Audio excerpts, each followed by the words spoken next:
अज़ीज़ दोस्तों, हम जिस दीन के मानने वाले हैं वो दीन बरहक है और जिस प्यारे महबूब सल्लल्लाहु ताला अलैहि वसल्लम के हम मानने वाले हैं वो महबूब अलैहिस्सलाम अल्लाह के आखिरी रसूल हैं।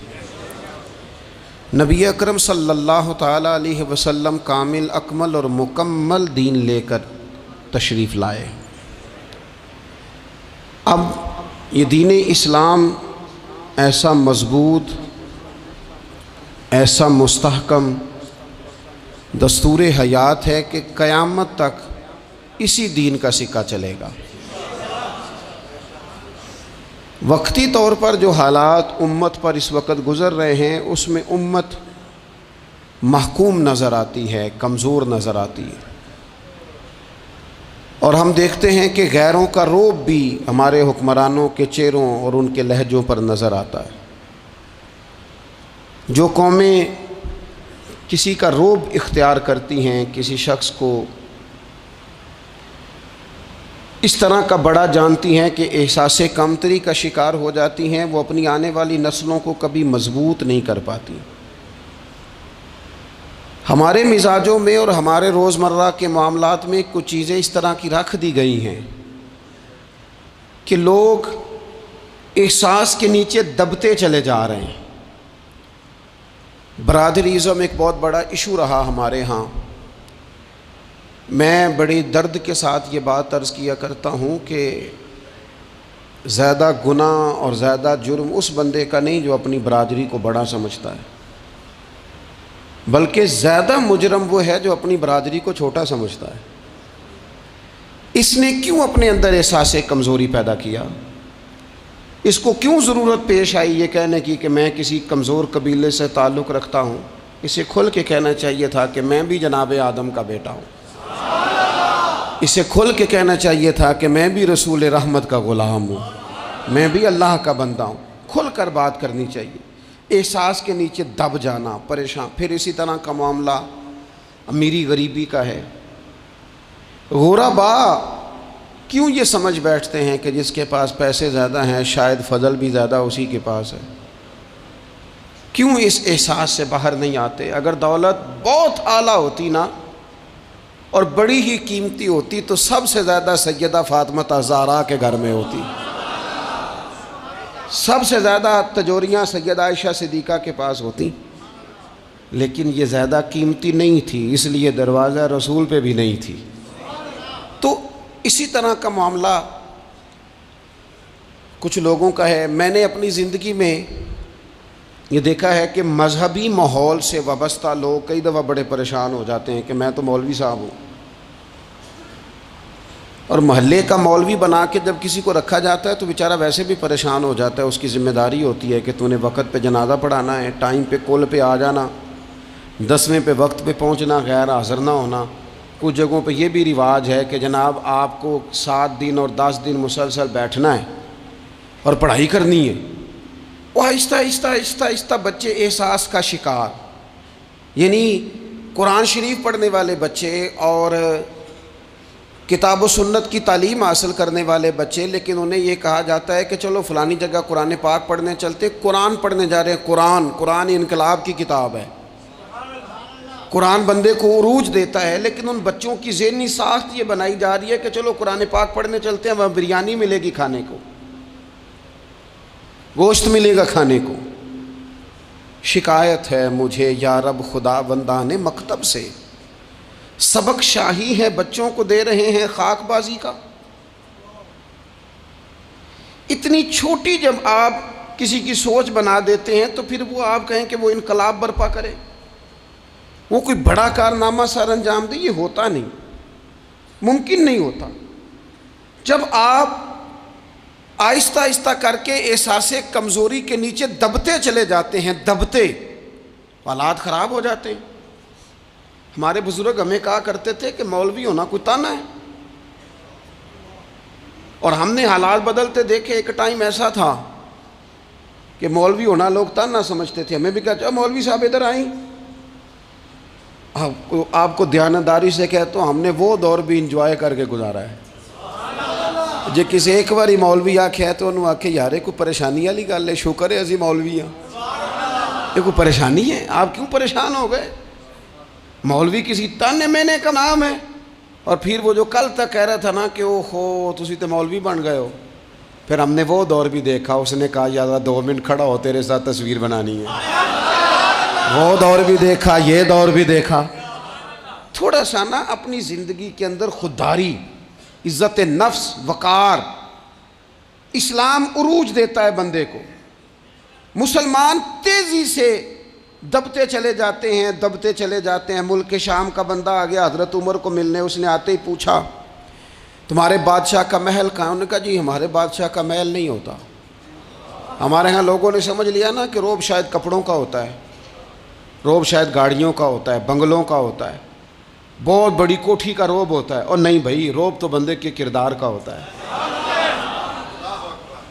उसके अफकार का रोब होता है, रोब उसके ऊंचे ख्यालात का होता है। कहाँ है आपके बादशाह का महल? तो उन्होंने कहा महल शहल तो कोई नहीं, मस्जिद में होंगे अमीरुल मोमिनीन।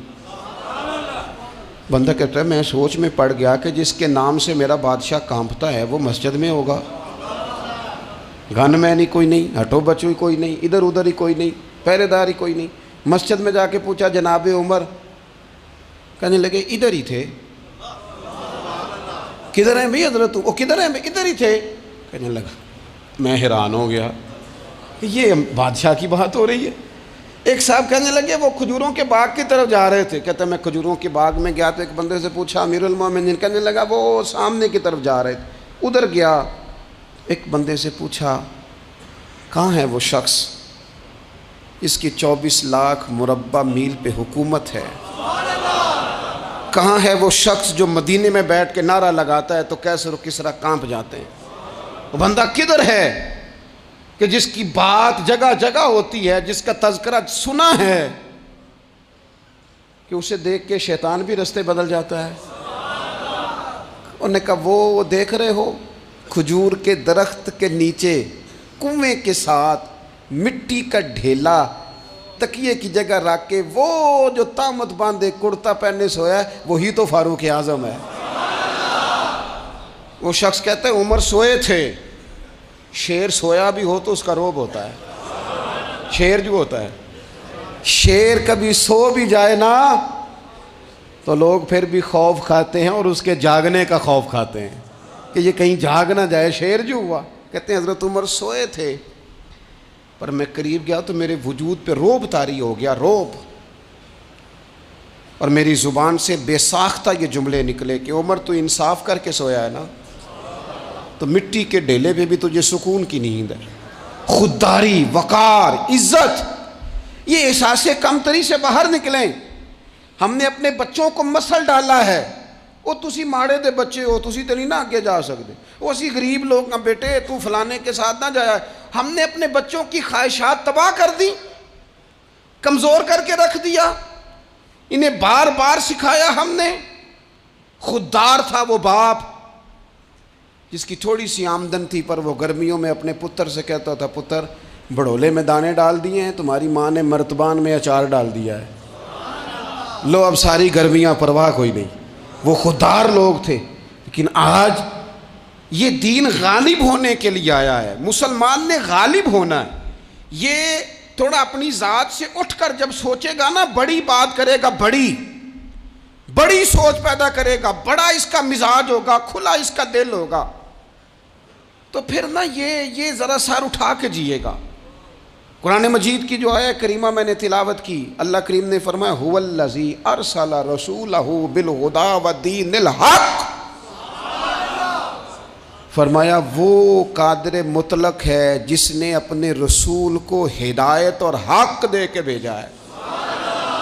दो चीज़ें दे के भेजा है, हिदायत और हक़। किताब हिदायत और हक़ हुजूर लेके आए। किस लिए भेजा है? कि निरा तस्बीह पढ़ें और सो जाएं, निरा जनाब इबादत करें और आराम करें, निरा जनाब तिलावत करें और आराम करें ना। हुवल्लज़ी अरसला रसूलहू बिलहुदा व दीनिल हक़, वो रब है जिसने अपने नबी को, अपने रसूल को हिदायत और हक़ दे के भेजा है। क्यों? कि लियुज़हिरहु अलद्दीन कुल्ले, ताकि इस दीन को तमाम दीनों पर गालिब कर दे, इसको गालिब करे, हर दीन पर यह दीन छा जाए। वलौ करिहल मुशरिकून, अगरचे मुशरिकों को ये बात बुरी ही लगे, ना पसंद आए, किसी को नहीं आती। लियुज़हिरहु अलद्दीन कुल्लिही, ये दीन गालिब होने के लिए आया। गालिब, तू नमाज भी पढ़, इबादत भी कर, लेकिन ये भी ख्याल रख कि दुनिया में नमाज वाले नबी का निज़ाम भी कायम करना है। तेरे पास निरी मस्जिद नहीं होनी चाहिए, हुकूमत भी होनी चाहिए। मुसलमान के हाथ में निरी तस्बीह नहीं होगी, ये इनाने हुकूमत भी चलाएगा। इसके अंदर खुददारी होगी। हज़रत उमर तहज्जुद भी पढ़ते थे और सवेरे हुकूमत भी करते थे। हज़रत सिद्दीक़ अकबर सारी रात मदीने वाले की याद में रोया भी करते थे और सुबह उठकर तलवार लेकर नबी पाक अलैहिस्सलाम की ख़त्म नबुव्वत के मुनकरों के ख़िलाफ़ जिहाद भी किया करते थे। जब तक अपने मिजाज में वो शौक़ नहीं पैदा होता कि दीन को गालिब करना है, जद्दोजहद करनी है, कोशिश करनी है। बड़ा सौखा है हमारे लिए भी, आराम से नमाज पढ़ें, नफल पढ़ें, इबादत करें। और वैसे भी उसे लोग ज़्यादा बड़ा पीर समझते हैं जिसकी तस्बीह ज़्यादा लंबी हो। वो ज़्यादा बड़ा पीर होता है जिसकी पगड़ी ज़रा ज़्यादा बड़ी हो, जुब्बा तगड़ा पहने, उजरे के अंदर रहे, बाहर ना निकले, और अंदर जाएं 2 मिनट के लिए हज़रत की ज़ियारत करें, बाहर आ जाएं, बस छुट्टी। वो ज़्यादा पीरी मुरीदी हो जाती है। पीर तो बोलता ही नहीं। वही है तेरे ज़माने का इमाम बरहक। इकबाल कहने लगे वही है तेरे ज़माने का इमाम बरहक, जो तुझे हाजिर मौजूद से बेजार करे और मौत की शक्ल में दिखला के तुझे जलवा यार, जिंदगी तेरे लिए और भी दुश्वार करे। तो जो तेरा जीना मुश्किल कर देना, वो तेरे ज़माने का इमाम बरहक है, तेरे लिए ज़िंदगी दुश्वार कर। ये क्या बात हुई कि ठीक है जनाब आप मौज करें जो दीन गालिब होने के लिए आया। दीन के मिजाज में गलबा है, दीन की तबीयत में गलबा है। दीनदार छा के वक्त गुजारा करते हैं। अल्लाह ताला ने इस दीन के अंदर वो करार दिया है, वो वुसअत दी है, वो दर्द दिया है, वो ज़ौक़ दिया है। अपने अंदर से वो बुत तोड़ डालें जो बुत मायूसी फैलाते हैं। उन जगहों से निकल आए जहाँ इंसान कमज़ोर पड़ता है। उठ बांध कमर क्यों डरता है, फिर देख खुदा क्या करता है। आगे की तरफ देखें, आगे की तरफ देखें। मेरे नबी अकरम सल्लल्लाहु ताला अलैहि वसल्लम ने फरमाया, हालात जितने भी ख़राब आ जाएं, माहौल जितना भी बिगड़ जाए, उम्मत पर दुश्वारी जितनी भी आए, हुज़ूर अलैहिस्सलातु वस्सलाम ने फरमाया है ये दीन इस्लाम है। ये मुस्लिम के लफ्ज़ हैं। हुज़ूर फरमाते हैं ये दीन हमेशा कायम रहेगा। और फरमाया एक जमात होगी पूरी मेरी उम्मत की जो दीन इस्लाम के दिफा में काम करती रहेगी, जद्दोजहद करती रहेगी, कोशिश करती रहेगी, हिम्मत करती रहेगी। मेरे अजीज़, हुज़ूर ने फरमाया हमेशा ये दीन कायम रहेगा और एक जमात हमेशा इस दीन के लिए काम करती रहेगी। और मेरे नबी पाक अलैहिस्सलाम ने फरमाया 100 साल के बाद तो अल्लाह ज़रूर इस उम्मत में एक ऐसा शख्स पैदा करेगा, ये इब्ने माजा में हदीस मौजूद है, जो इस दीन की नए सिरे से तजदीद कर देगा। वो लोग आते रहे, जब हालात बड़े बिगड़े तो हज़रत उमर बिन अब्दुल अज़ीज़ आ गए, हालात का रुख बदल के रख दिया। फिर मामलात बड़े बिगड़े तो इमाम शाफ़ई जैसे लोग आ गए, गौसे आज़म जिलानी जैसे लोग आ गए। हालात बड़े बिगड़े तो शेख अब्दुल हक मुहद्दिस देलवी जैसे लोग आ गए। हिंदुस्तान में जब माहौल बड़ा कठिन हुआ तो आला हज़रत फाज़िल बरेलवी जैसे लोग आ गए। हर सदी के सिरे पर अल्लाह ताला एक मुजद्दिद भेजेगा। हुजूर का वो ग़ुलाम दीन को नए सिरे से ताज़ा करे। दीन के चमन में हमेशा बहार रहेगी, हमेशा नूरानियत रहेगी, हमेशा नूरुन आला नूर रहेगा। ये काम सिर्फ करने का काम क्या है, ये दीन तो फलेगा फूलेगा। जो आगे बढ़ के खिदमत में हिस्सा डाल लेगा ना, वो अपना नफ़ा करेगा। ये कुरान पाक है, या अय्युहल्लज़ीना आमनू इन तंसुरुल्लाह यंसुरकुम व युसब्बित अक़दामकुम। अल्लाह फरमाते हैं लोगों, अगर तुम अल्लाह के दीन की मदद करोगे ना तो अल्लाह तुम्हारी मदद करेगा। व युसब्बित अक़दामकुम, और तुम्हारे कदम जमा देगा, तुम्हें इस्तकामत दे, तुम आगे। और दीन की मदद सिर्फ पैसों से नहीं होती। कोई शख्स समझे कि फ़कत माल से मदद होती है। जब आप वक्त पर आकर मस्जिद में जुमे की नमाज अदा करते हैं तो ये भी आप दीन की खिदमत ही करते हैं। जब आप दीनी इज्तिमात की रौनक बढ़ाते हैं तो ये भी आप दीन की खिदमत ही करते हैं। जब आप किसी दीन के तालिब इल्म का हौसला बढ़ा देते हैं ना, बेटे बड़ी बात है कुरान पढ़ते रहना, ये भी आप खिदमत ही करते हैं। जब आप दीन के बारे में किसी जगह बैठ के अच्छी बात कर देते हैं, यार अल्लाह का फजल है हमारे दीन में ये खैर अल्लाह ने रखी, ये भी आप दीन की मदद ही करते हैं। आप किसी भी जगह किसी भी हवाले से दीन के लिए कोई भी पैगाम देते हैं, कोई भी बात करते हैं, तो आप दीन की ये सारी खिदमतें दीनियाँ हैं, ये सारा दर्द है, ये सारा ज़ौक़ है। हम अपना अपना हिस्सा जिस तरह भी मिला सके दीन की हिमायत में, दीन की मदद में। जहाँ कोई ऐसी बात हो रही हो वहाँ हम दिफा के लिए खड़े हो जाएं। हर शख्स अपने अपने मकाम पर दीनी इबलाग में, दीन की तबलीग में अपना किरदार अदा करे। एक जुमला कोई बोल देना रसूल पाक के दीन की मदद में, एक जुमला, यानी किसी को सिर्फ इतना कह देना कि यार तो अपने बेटे को, तेरे 5 बेटे हैं, एक को कुरान मजीद का आलिम ही बना दे। तू कह के चला गया और तू तेरी वजह तुझे खबर भी नहीं कि शायद उसने तेरी वजह से उसे दाखिल कराया है, लेकिन वो अगर आ गया पढ़ गया तो देख तुझे अजर अल्लाह कितना अता फरमाए। आधा जुमला बोल के दीन के मामले में मुआवन बने, कोई खैर का लफ्ज़ बोल के मुआवन बने। हम ना हिम्मत नहीं करते, हम कहते हैं वो फलाना करेगा, बड़ा आदमी करेगा, मौलाना करेंगे, पीर साहब करेंगे। अपना अपना हिस्सा, अपनी अपनी खैर। हज़रत उमर ने भी बड़ा काम किया है दीन की खिदमत में, पर सैयदना बिलाल की खिदमत का कोई इनकार कर सकता है? ड्यूटी हज़रत सिद्दीक़ अकबर की भी ज़्यादा है, पर जनाब सलमान फ़ारसी की खिदमत का इनकार किया जा सकता है? हर एक ने काम किया, हर नुक्ते का अपना उरूज है, अपनी। और ये दीन गालिब होगा, गालिब। ये मत समझें थोड़े से हालात कमज़ोर आए हैं और थोड़ा सा मुसलमान महकूम हुए हैं माली और अपनी कोताहियों की वजह से हुए, अपनी गलतियों की वजह से हुए, अपने आमाल के सबब हुए, तो डर डर के ना जिए। नबी पाक सल्लल्लाहु अलैहि वसल्लम सफ़र पे तशरीफ़ ले गए। हुज़ूर अलैहिस्सलाम की आदत करीमा थी, जब सफ़र पे जाते थे तो सबसे आखिर में सारी तैयारी करके सामान समेट के सबसे आखिर में सैयदा फ़ातिमा ज़हरा से मिलते, फिर सफ़र शुरू होता। और जब हुज़ूर वापस आते तो सबसे पहले सैयदा फ़ातिमा से मिलते रज़ी अल्लाह ताला। हुज़ूर काफ़ी दिनों के बाद सफ़र से वापस आए, लंबा सफ़र था। सैयदा फ़ातिमा ज़हरा रज़ी अल्लाह ताला अन्हा से मिलने गए। नबी पाक सल्लल्लाहु ताला अलैहि वसल्लम का चेहरा नूर देख के तो सैयदा फ़ातिमा तड़प के रोईं, रो पड़ी। हुज़ूर ने फरमाया फ़ातिमा क्या हुआ? अर्ज़ करने लगे या रसूलल्लाह, थकावट के असरात में आपके चेहरे पे देख रही, और हुज़ूर कपड़े यूँ लगता है बड़े पुराने पहने हुए हैं आपने। हुज़ूर इतनी मुशक्क़त क्यों करते हैं आप, इतनी मेहनत, इतनी जद्दोजहद? तो हज़रत फ़ातिमा ज़हरा फरमाती हैं हुज़ूर ने मुझे थपकी दी और फरमाया फ़ातिमा रो ना। और यहाँ वो बाज़ लोग होते हैं ना, जो हमने देखा है हमारे यहाँ इस तरह होता है कि वो कोई इस तरह की बात करे तो वो ज़्यादा रोने लग जाते हैं, क्या करें, बड़े मसाइल हैं, बड़ी मुशक्क़त है, करना पड़ता है, लोग और ज़्यादा। लेकिन नबी पाक अलैहिस्सलाम ने सोचों को नया ज़ाविया दिया, ख़यालात को नया रुख दिया, इस बात को एक नया अंदाज सोचने का फराहम किया। हुज़ूर फरमाने लगे फ़ातिमा रो ना, तेरे बाप को अल्लाह ने आला मकासद के लिए दुनिया में मबूस फरमाया। हुज़ूर फरमाने लगे फ़ातिमा कोई घर कच्चा, कोई पक्का, कोई खैमा ऐसा नहीं बचेगा जहाँ अल्लाह दीन इस्लाम को पहुँचा नहीं देगा।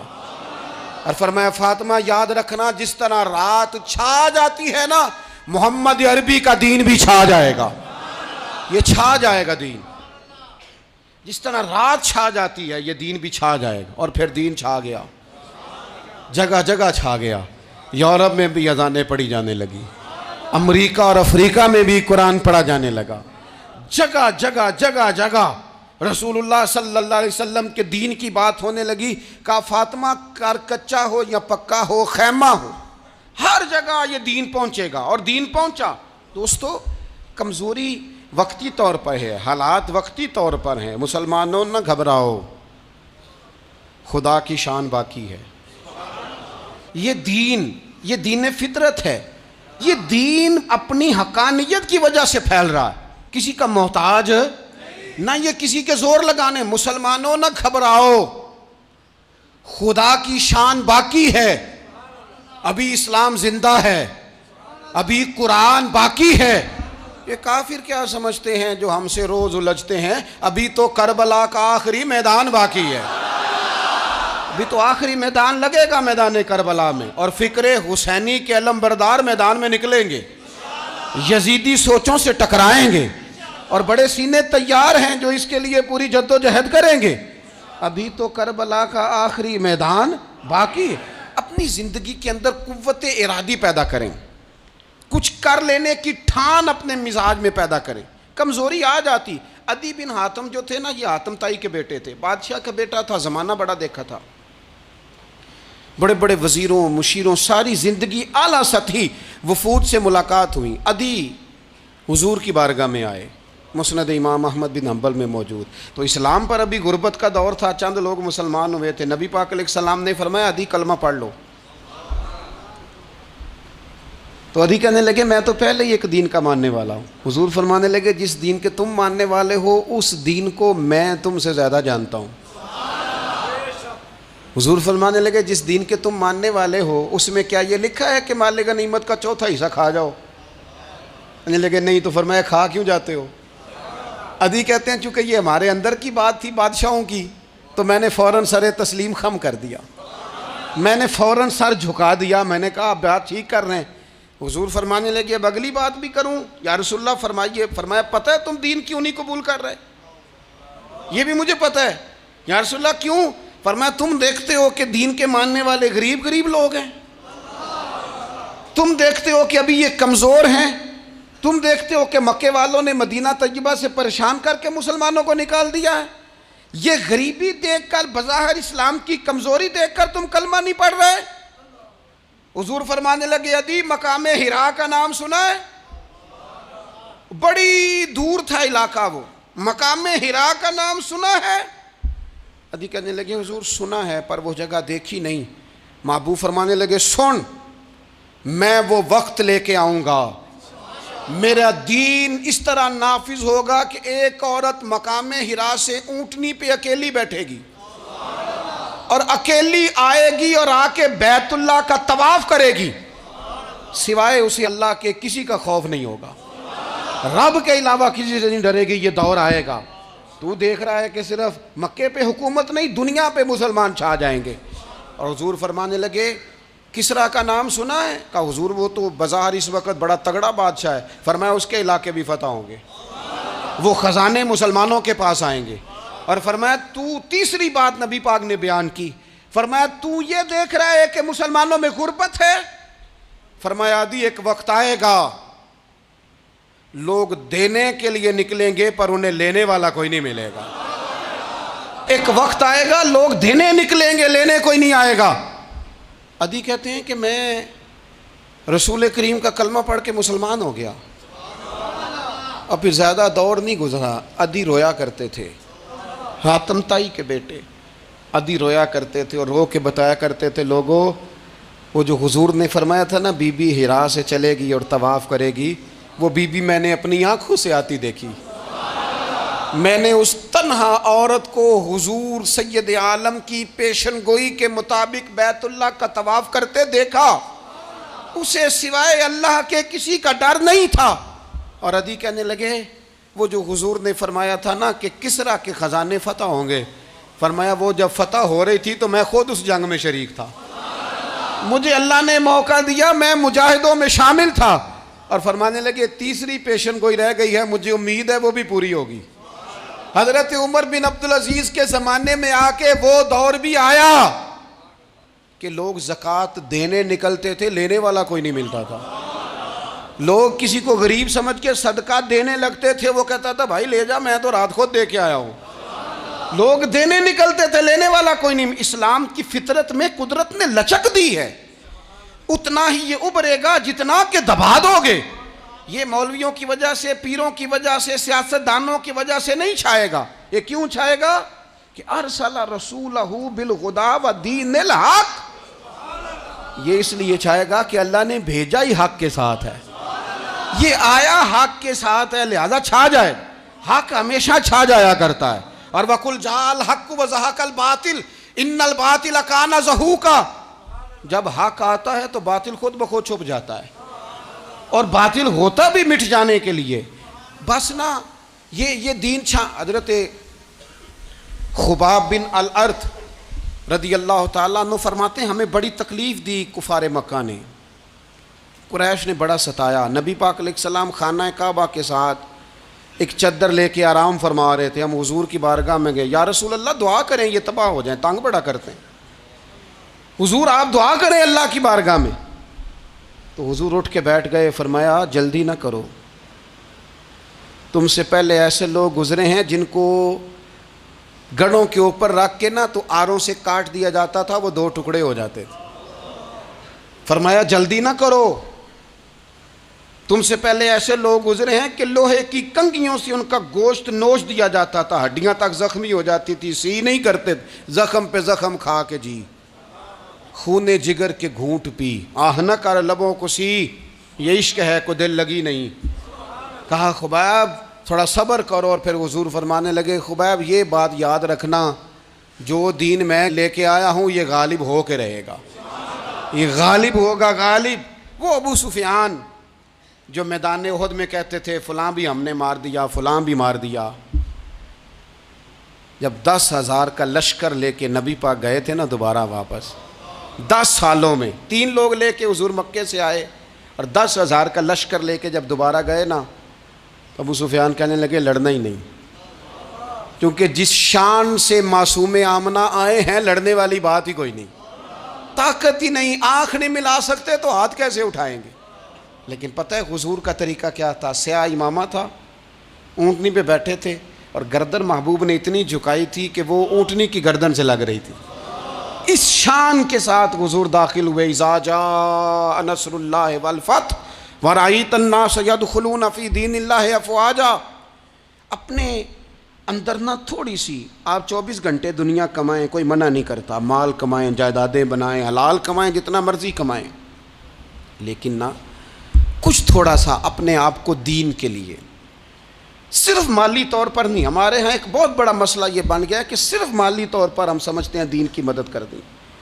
अगर आप अपने पुत्र को नमाजी बना चुके हैं तो एक काम आपने दीन की खिदमत का कर लिया। अगर आपकी बेटी पर्दे की आदी हो गई है तो आपने दीन की खिदमत में एक हिस्सा डाल लिया है।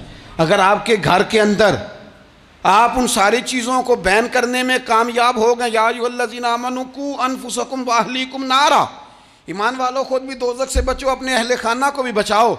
अगर फाशी और यानी का रास्ता आपने अपने दरवाजे के बाहर रोक दिया है तो आपने दीन की खिदमत कर ली है। अगर आप अपने दोस्तों को नमाजी बनाने में कामयाब हो गए, अगर आप चंद लोगों को कुरान पढ़ाने में कामयाब हुए हैं, तो फिर कुछ ना कुछ हिस्सा आपने दीन में शामिल किया है। करने का काम यह है कि अपना अपना हिस्सा अपनी अपनी खैर दीन में मिलाएं, जद्दोजहद करें, कोशिश करें। 2 जुमले बोलकर, जब कोई बंदा कह रहा हो ना जी बड़ा मुश्किल है दीन पे अमल करना, तो उसे कहें दीन पे चलना तो आसान है, दीन पे चलना ही तो आसान है। जब बड़ी दीन मुखालिफ बातें हो रही हो तो वहाँ सारी बरादरी इकट्ठी बैठी है ना, बच्चे के दिन रखे जा रहे हैं, तो मैं दीन की खिदमत बता रहा हूँ क्या क्या करनी है। बेटे के दिन तय हो रहे हैं तो कोई कहता है कि मामू को मना लो नाराज़ है, चचा को मना लो नाराज़ है। ये मैं अपना दर्द दिल आपके सामने रख रहा हूँ। दीन की खिदमत ये है कि एक बंदा बीच में से बोले, वो कहे ओ शादी में कोई गैर शरी काम ना करना, सबको मना रहे हो तो कहीं रब रसूल को नाराज़ ना कर लेना। ये तेरी दीन के लिए खिदमत हो जाएगी, ये तेरी दीन के लिए खिदमत हो जाएगी। वो जिस शख्स ने जाते जाते रास्ते में कहा था ना हज़रत अब्दुल्ला मुज़नी को कि मैं एक मदीने में चांद चढ़ा देख के आया हूँ कि जिसके करीब से जो गुज़रता है उसे भी नूर मिलता है, तो उसकी एक बात घर कर गई, जनाब अब्दुल्ला मुज़नी मदीने वाले के आशिक हो गए। आप कह दें बात फैल जाएगी, अल्लाह उसे फैला देगा। अपने मकाम पर बैठकर अपने मैं फैक्ट्री के मालिक से कहा करता हूँ कि तू ना मस्जिद ज़रूर बना छोटी सी, दफ्तर वालों से कहा करता हूँ कि यहाँ ना नमाज बाजमात का बंदोबस्त ज़रूर कराओ। मैं कहता हूँ ये सारे दीन के काम हैं। आप अपने अपने हल्का या असर में कहें यहाँ नमाज बाजमात होगी, यहाँ सवेरे आते ही पहले तिलावत होगी, यहाँ पहले कसीदा बुर्दा शरीफ, आप कोई खैर के काम में अपना हिस्सा डालते रहें। इंशाअल्लाह यहीं से चिंगारियाँ बनेंगी, यहीं से इनकलाब बरपा होगा। और इमाम जाफ़र सादक के कौल पर अपनी बात समेटूंगा। किसी ने कहा था मैं दीन की तबलीग करना चाहता हूँ, तो फरमाने लगे सौखा हाल है, तो दीन पे अमल करना शुरू कर दे। दीन की तबलीग होनी शुरू हो गई, अमल कर।